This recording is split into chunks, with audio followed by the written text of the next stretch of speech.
Assalamualaikum warahmatullahi wabarakatuh.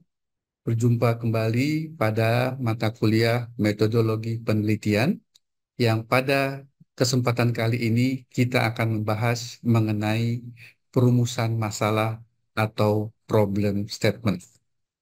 Perumusan masalah atau problem statement merupakan bagian penting dalam proses sebuah riset atau penelitian.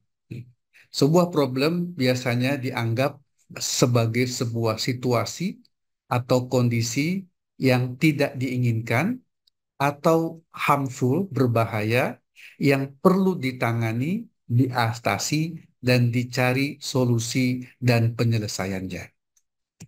Sebuah problem biasanya muncul karena ada beberapa hal, seperti ada challenging, ada tantangan yang harus dihadapi, atau sebuah problem dapat kita tentukan karena adanya sebuah rasa sanksi terhadap fenomena yang kita temui, atau bisa jadi problem itu merupakan sebuah ambiguity, makna yang ganda yang harus dicari makna tunggalnya.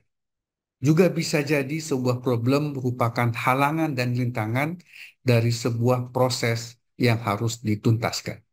Tapi pada umumnya, sebuah problem merupakan gap atau celah antara realita dan fakta yang dihadapi.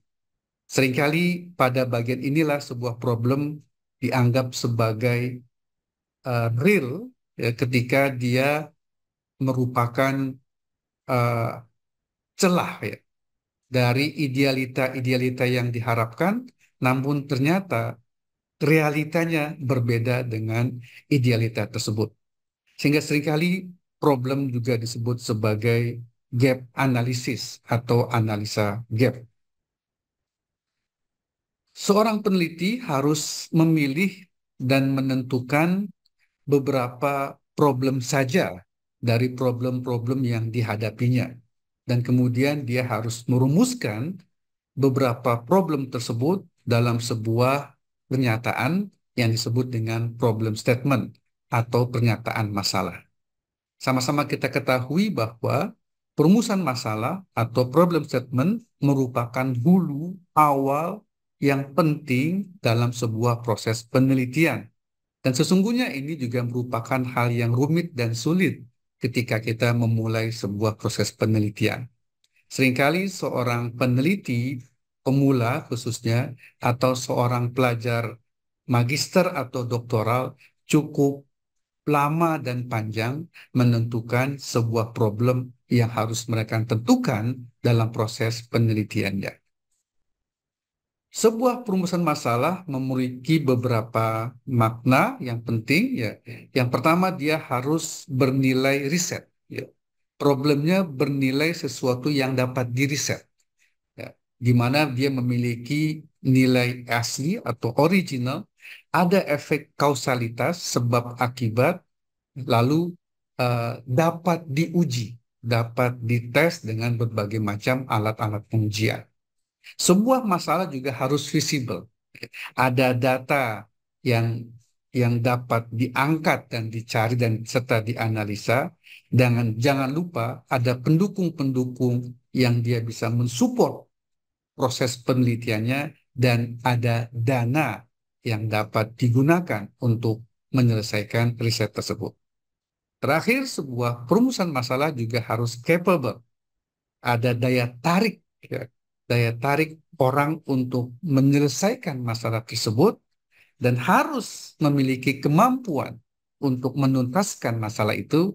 Dan jangan lupa teman-teman, ini yang saya sering katakan, harus sesuai dengan waktu yang tersedia. Timeable. Ya. Kita bukan peneliti senior, kita bukan juga peneliti yang memang tugasnya hanya meneliti dengan nanti meneliti problem-problem yang sulit dan rumit untuk dituntaskan, tapi ambillah problem, masalah yang memang sesuai dengan keterbatasan berbagai macam yang ada pada diri kita. Teman-teman sekalian, nantinya kemudian sebuah problem tersebut kita nyatakan dalam sebuah rumusan yang disebut dengan perumusan masalah atau problem statement. Dalam umumnya dalam bentuk kalimat tanya atau pertanyaan, WH ya, ada 5 WH kemungkinan, apakah, bagaimana, mengapa, dan seterusnya. Kemudian dalam kalimat-kalimat yang jelas dan padat, lalu memiliki implikasi data untuk memecahkan masalahnya, terbayang data apa yang harus dicari, data apa yang harus dibandingkan, data apa yang harus dianalisa, kemudian masalah itu juga memiliki dasar untuk dibuatkan hipotesanya dan nantinya menjadi salah satu bagian dalam judul sebuah penelitian. Untuk memudahkan kita, biasanya problem statement itu dinyatakan dalam 2 bagian dalam sebuah artikel ilmiah, baik artikel ilmiah di dalam sebuah jurnal ataupun artikel ilmiah yang terdapat pada sebuah proceeding conference, yaitu pada bagian abstrak dan pada bagian introduction atau latar belakang. Ini contoh saja. Yang saya beri warna kuning merupakan bagian abstrak yang menunjukkan problem ya pada artikel tersebut ya.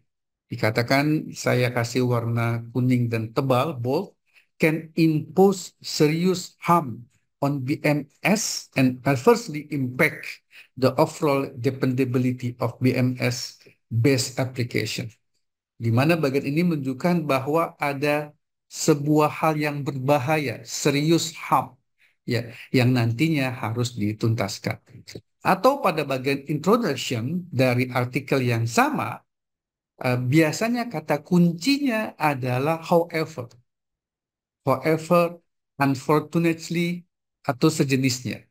Di mana kata kunci ini menunjukkan adanya gap, ya, ketidaksesuaian antara harapan dengan kenyataan. Pada bagian ini yang saya beri warna kuning dan huruf tebal, however, dikatakan bahwa problem baterai ini sangat mempengaruhi dalam penggunaan kendaraan listrik dan seterusnya. Pada bagian yang sama, masih di bagian introduction, juga ada kata-kata however yang lain yang menunjukkan bahwa di situ ada masalah. Silakan nanti teman-teman gali dari literatur-literatur yang dimiliki. Ingat, ada pada bagian abstrak kemungkinannya, yang kedua ada pada bagian introduction. Demikianlah teman-teman, silakan untuk mencoba menggali, mencari pernyataan-pernyataan masalah dalam literatur-literatur yang telah dimiliki. Semoga sukses. Wassalamualaikum warahmatullahi wabarakatuh.